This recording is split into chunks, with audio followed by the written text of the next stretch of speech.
Hoje o nosso papo é com o Cássio Spina. O Cássio é engenheiro, professor, mentor, empreendedor e presidente da Anjos do Brasil. Cássio, seja bem-vindo. É um prazer, Maurício, conversar com você aqui. Maravilha. Vamos lá, Cássio, me conta um pouquinho como é que é a Anjos do Brasil, qual é o papel social da empresa, como é que vocês ajudam os empreendedores, Tá? como isso tudo começou? Perfeito. Bom, a Anjos do Brasil é uma organização sem fins lucrativos, que tem como principal propósito fomentar o investimento anjo no Brasil. Né? E como é que a gente faz isso? São três pilares que a gente diz. Né? Primeiro, eu diria o mais importante, a gente tem uma rede de investidores nacional, em que a gente faz a aproximação de empreendedores com esses investidores, né? Para que eles possam, né, conjuntamente desenvolver novos negócios. A gente tem mais dois pilares, que são um pilar de capacitação, a gente busca disseminar o conhecimento sobre o tema de investimento anjo, tanto para pessoas que querem investir, quanto para empreendedores que estão buscando investimento.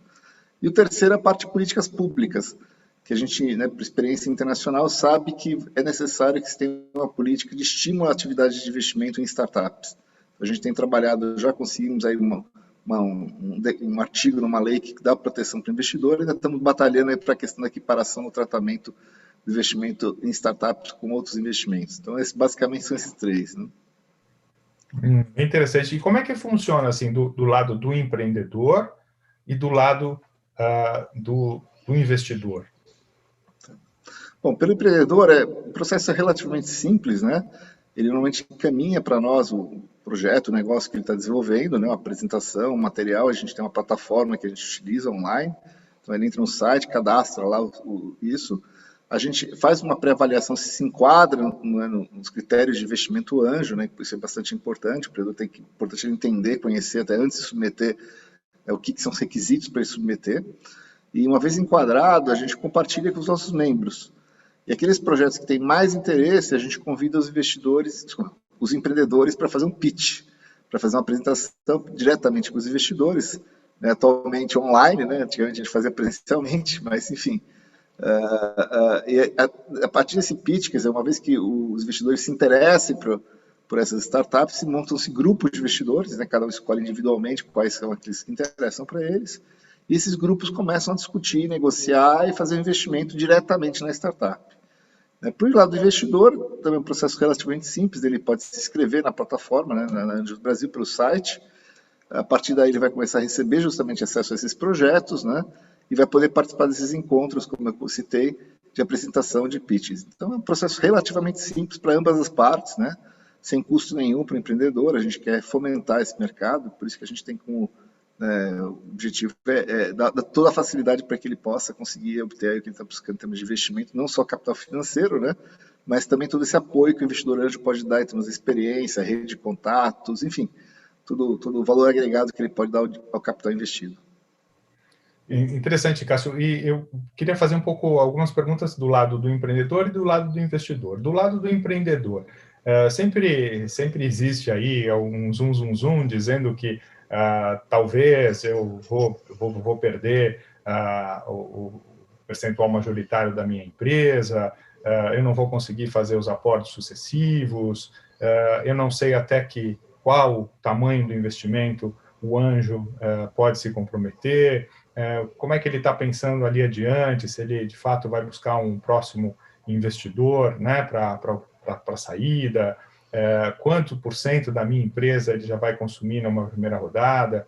Como é que você enxerga isso tudo? Quais as dicas que você pode deixar aqui para os empreendedores? Bom, primeira coisa, investidor anjo sempre é um investidor minoritário, tá?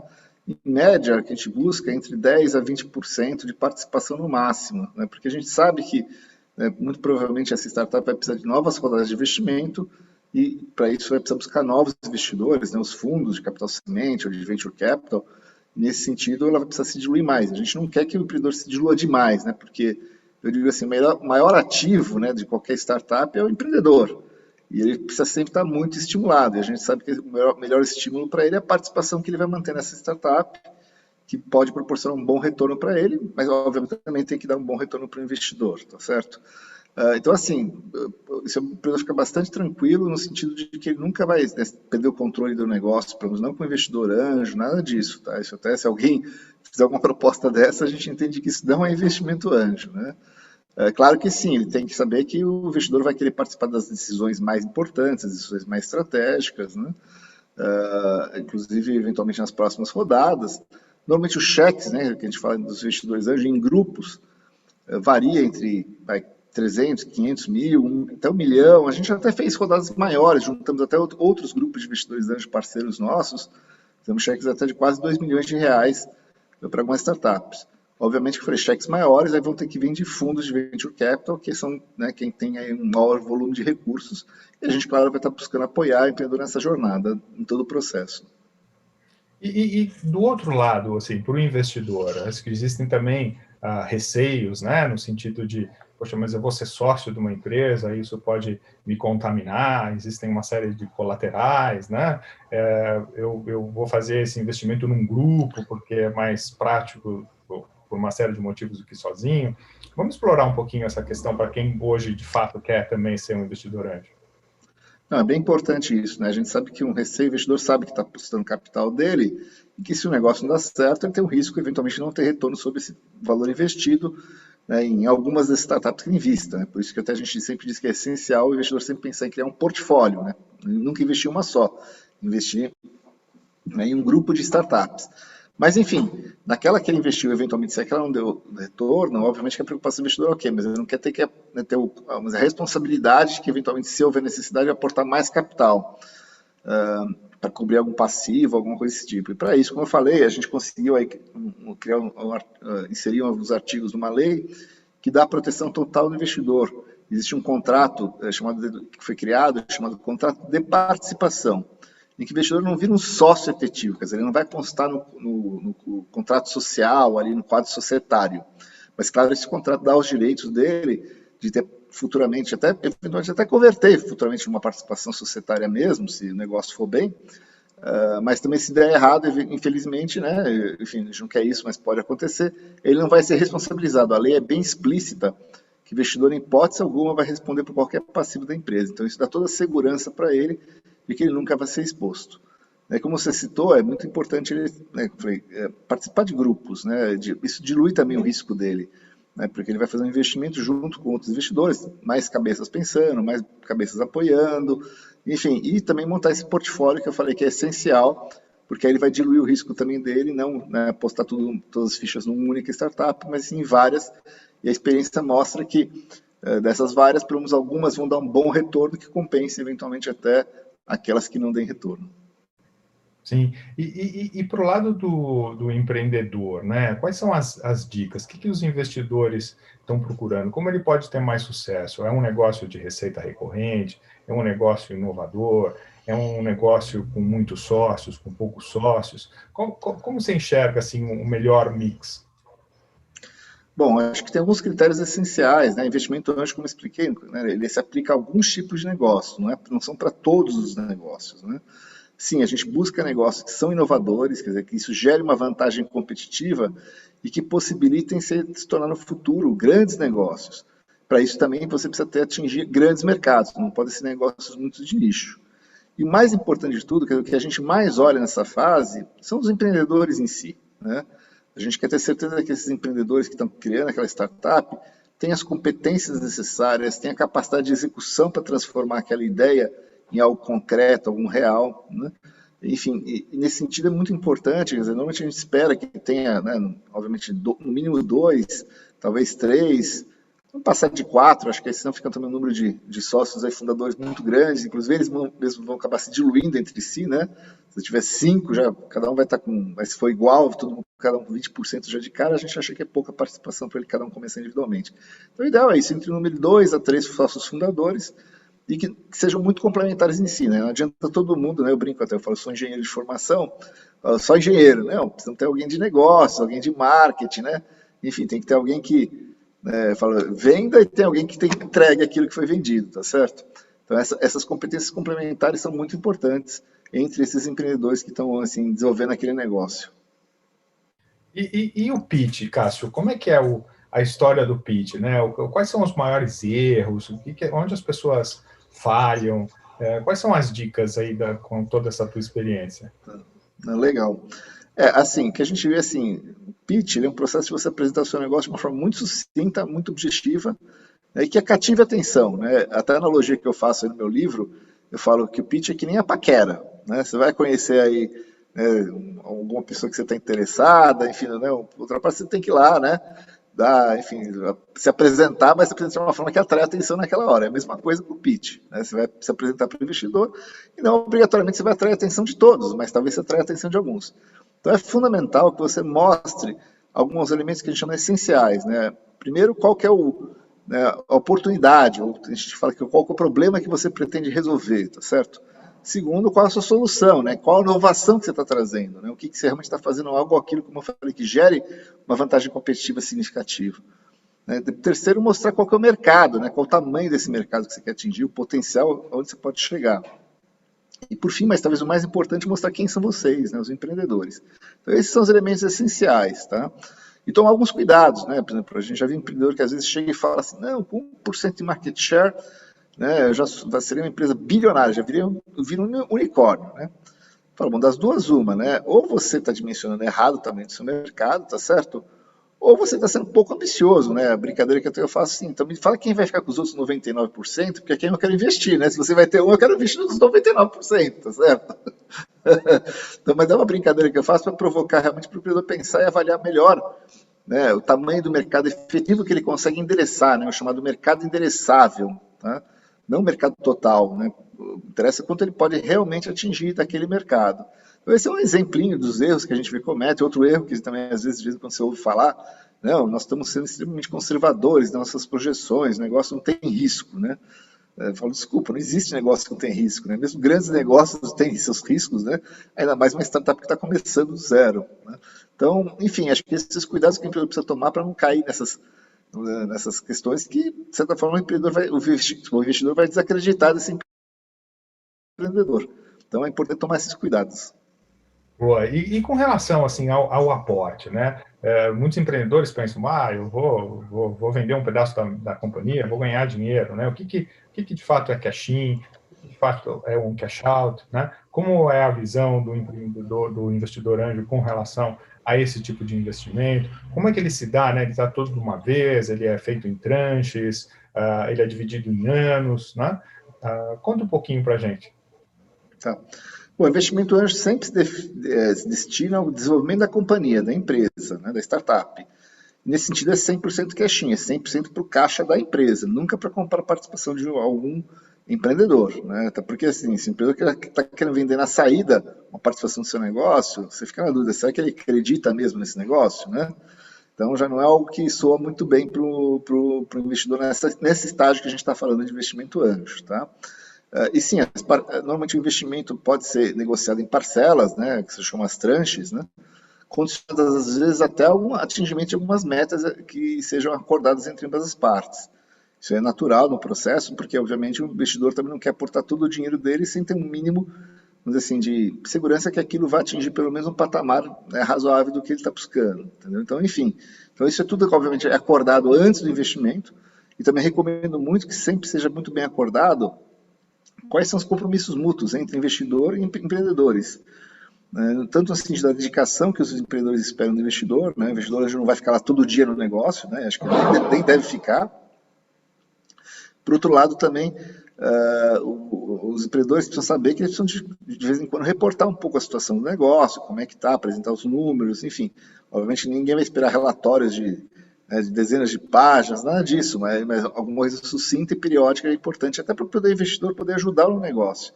Então, acho que todos esses alinhamentos prévios são essenciais para que ambos depois tenham um relacionamento muito produtivo, né, e satisfatório e atingir os objetivos que são objetivos de sucesso do negócio. Sim, e como é que funciona a questão de validação, né? O famoso due diligence.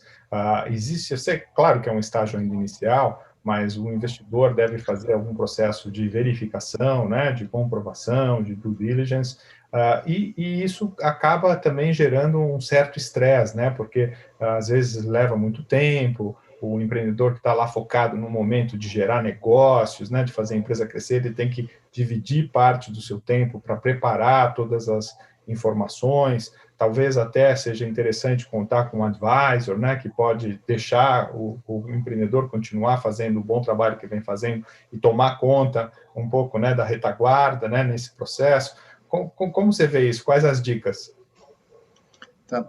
Então, é natural, qualquer investimento que seja feito, né, tanto por investidor anjo quanto por fundos, sempre tem um processo natural de due diligence, né, que é uma mini auditoria, vamos chamar assim, para validar aquilo que foi apresentado, verificar se não existe nenhum, né, passivo, nenhum, né, enfim, algum problema que possa comprometer o investimento que está sendo feito naquele negócio, tá certo? Então, esse é um processo natural. No caso do investimento anjo, é um processo muito simplificado, né? Até porque normalmente as startups são empresas muito novas, né? Às vezes tem meses de existência, então não tem nem tanto histórico para você tentar, né, ter que fazer uma avaliação profunda, extensa do negócio. Então, é um estágio, eu diria, bem mais simples, bem mais objetivo, que normalmente não consome muito tempo em termos práticos. Não deveria, pelo menos, tá? A não ser que tenha uma situação, né, excepcional no caso, tá? Então, enfim, eu acho que, né, não é motivo para se preocupar com esse processo, tá?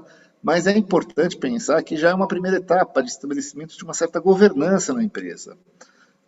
Né, eu sei que essa palavra às vezes assusta, né? Governança, parece coisas, né, de burocracia, coisas de empresas muito grandes, mas não.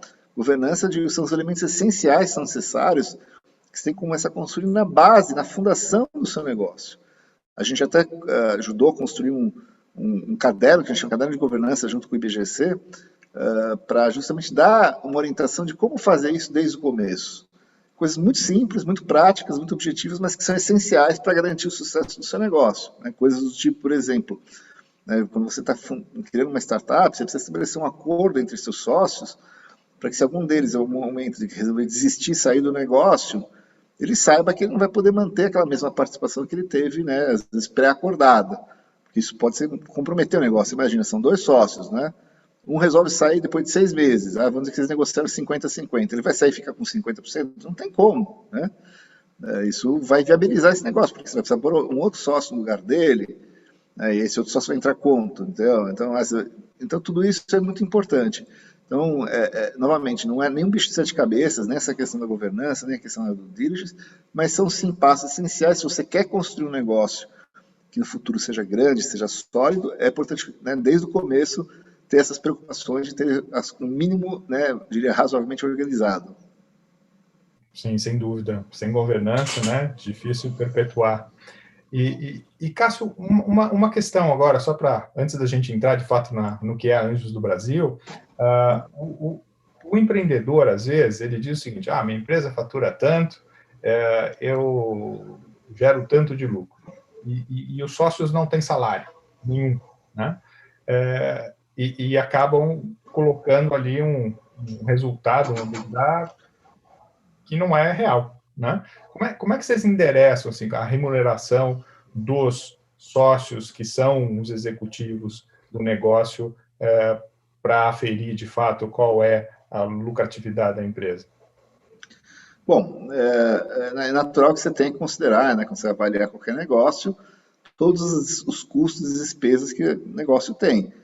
E isso faz parte da remuneração dos executivos. Então, mesmo que eles não tirem diretamente um prolabore, né, mas eventualmente tirem na forma de uma distribuição de lucros, né, isso é muito comum ser feito para até não ter tanto encargo, mas você tem que considerar sim qual que é essa parcela que esse, né, vamos dizer, esse empreendedor faz jus ao trabalho que ele está dedicando ao negócio. Ele pode ser sócio por um lado, né, o chapéu como sócio, mas o chapéu dele como executivo. E, obviamente, por exemplo, se ele amanhã não for exercer esse papel como executivo, você teria que pôr alguém no lugar dele. Então é importante isso levar em consideração. No estágio que eu falei de investimento anjo, como um estágio muito cedo, é natural que o valor efetivo, né, que esses sócios fundadores vão ter, com prolabore, com, enfim, participação dos lucros iniciais, sejam valores bem menores, sejam valores suficientes para eles se manterem, né? A gente não quer que ninguém tenha problemas pessoais, né, por falta de dinheiro, mas ele tem que ter ciência que não vai ser valores de mercado. Né? Não faz sentido no estágio inicial, afinal, de certa forma, ele também tem que estar investindo, apostando, né, através do trabalho dele, da dedicação dele no negócio. Então, também tem que alinhar essas expectativas para não ter nenhum tipo de problema com relação a isso. Vamos falar aqui um pouquinho, então, da Anjos do Brasil. Como é que a gente faz parte? Como é que o investidor que quer investir faz parte? Como é que o empreendedor que precisa de capital bebe dessa fonte? E por que chama Anjo? Boa pergunta. Bom, para participar da Anjos do Brasil, como eu falei, é muito simples, é só entrar no site lá, tem uma área tanto para investidores quanto para empreendedores, entrar, fazer seu cadastro, né, a gente faz, claro, uma checagem básica das informações que foram prestadas, tá certo? E a partir daí a gente vai confirmar a inscrição do investidor, e no caso do empreendedor a gente vai validar que se enquadra, e ambos vão estar participando, né, como eu falei, dos encontros, enfim, se forem selecionados e aprovados. Em relação à questão desculpa, agora falei a segunda parte da sua pergunta, pode repetir? Não, tranquilo, essa é a questão, como é que a gente pode fazer parte, né, disso tudo? E por que chama Anjo? Sim. Porque chama Anjos, desculpa, claro. Não, esse termo anjo, a história de umas que a gente sabe, começou, na verdade, no começo do século passado, na Broadway, tá? Tinham jovens que eram redatores, enfim, de peças teatrais, e eles precisavam de capital e também não tinham muita experiência em montar uma peça teatral. E eles buscavam investidores, que eles começaram a se denominar investidores anjo, por quê? Porque eles aportavam não só capital, mas muita experiência deles na produção dessas peças teatrais. E, de certa forma, essa denominação acabou sendo estendida, né, para as chamadas startups, para negócios inovadores, dentro desse mesmo racional. Né? O termo anjo vem do conceito, né, religioso de anjo da guarda, né, aquele anjo protetor. E no final eu acho uma denominação boa, porque você vai ver a definição que se dá, mostra que o anjo da guarda ele é um protetor, mas ele não interfere no livre-arbítrio, né, de quem ele está protegendo, que significa o quê? Quem toca o negócio, quem faz as coisas acontecerem, né, quem toma as decisões do dia a dia, é o empreendedor. Né? O anjo está ali para, né, como eu falei, para dar as orientações, dar os alertas, né? Eventualmente, claro, uma decisão mais estratégica, poder participar dessa decisão mais estratégica, mas em linhas gerais, é esse apoio por trás, com retaguarda, né? E quem está na linha de frente é o empreendedor. Muito bom o conceito, livre-arbítrio. E, Cássio, vi que você é, claro, um empreendedor serial. Conta um pouquinho sobre a Altivia, assim, como funciona a Altivia hoje? Então, a Altivia ela surgiu muito de uma demanda, não foi algo que eu planejei fazer. Comecei a ser procurado por empreendedores em estágios mais avançados de negócios, que estavam querendo fazer transações de fusões e aquisições. E como eu já tinha tido experiência, eu como empreendedor na época, que, né, que eu tive meu negócio em adquirir empresas, vender empresas, enfim, receber investimento de fundos, de venture capital, inclusive. Enfim, acabei resolvendo constituir a Altivia para assessorar esses empreendedores nesses estágios mais maduros e também algumas grandes empresas que nos procuraram, que de alguma forma queriam se relacionar com startups. Então a gente vem ajudando aí nesses anos, a Altivia já tem quase 8 anos de existência, grandes empresas como o Bradesco, Positivo, a Cirela, enfim, entre várias outras, o desenvolvimento desses programas de inovação aberta, né, alguns deles, inclusive, envolvendo investimento em startups também, que é algo que eu acredito também que faz muito sentido, porque essas grandes empresas podem ajudar não só com capital, não é bem um anjo, mas de certa forma é parecido no sentido que ela consegue abrir acesso a mercado, por exemplo. Né? Você tem normalmente grande acesso a mercado e com isso consegue acelerar o crescimento dessas startups. Então é algo que eu também acredito muito, gosto de fazer e acho que, né, tem toda a sinergia com o que eu tenho feito esses últimos 10 anos. Excelente. E Cássio, para a gente encerrar, estamos aqui já no nosso tempo, uma última pergunta. Como é que estão os negócios em meio à pandemia? Então, assim, falando de investimento anjo, né, logo começou a pandemia, enfim, todo aquele choque inicial, né, os mercados todos sendo afetados, né, obviamente que houve um impacto inicial, assim, né, a gente fez uma pesquisa inicial nos investidores bastante significativa, até porque muitos investidores, né, não são só investidores anjo, ou têm seus próprios negócios, alguns deles infelizmente foram muito afetados, né, ou tinham investimentos em bolsa que também foram inicialmente afetados, então houve um impacto inicial. Claro que isso, acho que depois que, né, a coisa começou a, né, assim, voltar um pouco mais aos trilhos, ao normal, pelo menos no mercado acionário, por contrário, né, hoje está até bastante pujante, bem como até na economia real está começando a voltar, eu acho que isso já deu uma retomada. Então hoje sim, a gente está, né, voltando os investimentos estão acontecendo, Claro que a gente tem uma preocupação ainda, porque houve esse impacto, né, e a gente sabe qualquer impacto, né, a recuperação dele é difícil, porque você tem aquele gap, né, aquela lacuna que ficou naquele período. Então, infelizmente, a gente ainda não é a perspectiva, por mais que, vamos dizer assim, não seja tão negativa como estava no começo, ainda temos um gap aí que a gente tem que buscar preencher de alguma forma aí, vai levar algum tempo, né? Mas, enfim, eu acho que, como eu falei, já retomamos totalmente, os investimentos estão acontecendo, enfim, acho que tem muitas oportunidades. Eu falei, né, toda aquela velha frase batida, mas que é uma grande verdade, que toda crise é uma oportunidade também. Então tem muita para inovação, a gente está vendo muitas inovações surgindo, né, acelerando, né, você vê essa febre do e-commerce, né, que era algo que já ia crescer, mas já está crescendo, né, aceleradamente. A parte da telemedicina também, que era algo que estava meio travado, acabou sendo, né, saindo aí de uma forma como deveria sair mais cedo ou mais tarde, mas foi antecipada. Então isso tem, né, enfim, inúmeras oportunidades para você empreender em negócios inovadores. E conjunto com isso, os investidores estão buscando sempre coisas que eles possam ajudar, né, e também, obviamente, ter um bom retorno. Foi um prazer falar contigo. Muito obrigado pelas informações extremamente relevantes, pelo teu tempo e obrigado. Não, prazer é meu, Maurício. Conte com a gente aqui sempre, tá? A Jus Brasil está de portas abertas para todos.